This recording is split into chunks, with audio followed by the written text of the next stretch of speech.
pada komunikasi itu menggunakan teknologi Jepang hasil dari pengembangan teknologi, komputer, dan teknologi sensor sebagai bidang peralatan baru pada peralatan elektronik dan segala maju.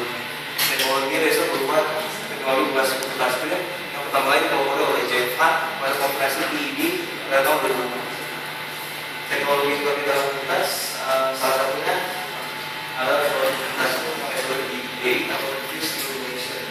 Cara kerjanya dengan cara ada aksi sejumlah peralatan asli sehingga mengantarkan cahaya lampu LED infrared yang diserahkan pada layar gelap.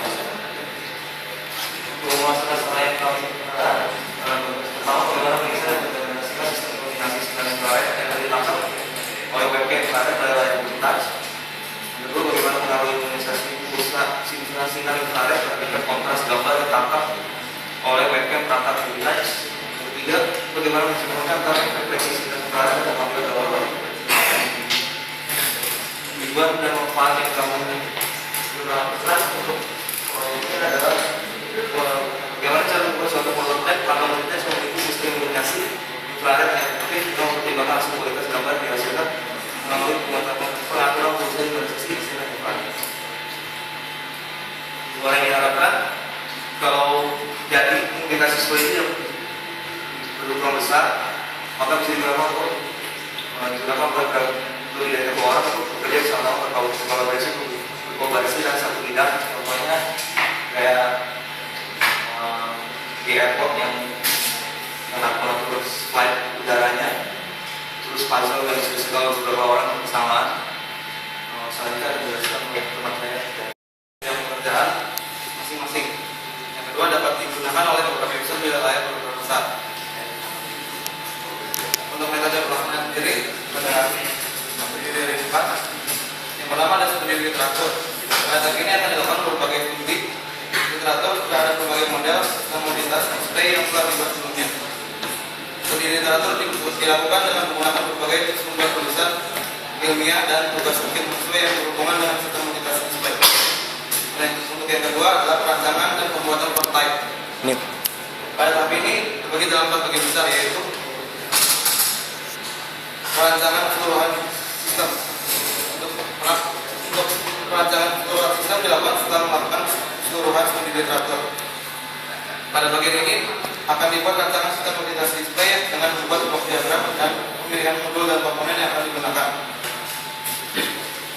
Yang kedua adalah pembuatan modul pendukung. Terdapat beberapa modul yang akan dibuat secara manual seperti modul relay, modul push button, modul switch, dan modul level sensor. Masing-masing akan dibuat sesuai dengan literatur yang telah dipelajari dan akan digunakan sebagai modul pendukung keseluruhan sistem komunikasi display. Untuk berikutnya pengagungan modul pendukung dan modul utama. Setelah selesai melakukan pembuatan modul pendukung, akan dilakukan penggabungan dengan modul utama atau microcontroller guna untuk melanjutkan dalam tahap pembuatan software. Yang terakhir ada pembuatan software. Pada bagian ini akan dibuat sebuah software. Tahap awal adalah software untuk pengujian sistem secara manual, dan pada tahap akhir akan dibuat software untuk sistem. Pada tahap ini akan dibagi dalam tiga bagian besar, yaitu pengujian tahap 1 dilakukan sejalan dengan tahap pembuatan dan penggabungan modul. Yang kedua adalah pengujian tahap 2. Pengujian tahap 2 dilakukan setelah keseluruhan sistem telah tergabung dan pengujian tahap 1 telah berhasil dilakukan serta telah mencapai hasil yang diinginkan. Yang ketiga adalah pengujian tahap 3. Jika pada pengujian tahap 3 terjadi kerusakan dan kesalahan pada sistem tersebut akan dievaluasi kembali. Yang terakhir adalah penyusunan laporan. Pada tahap ini akan dilakukan penyusunan laporan dan ilmiah. Laporan yang berisikan tentang keseluruhan sistem yang dirancang, hasil pengujian dan panduan penggunaan sistem. Berikut ini saya kasih contoh video untuk komunitas display.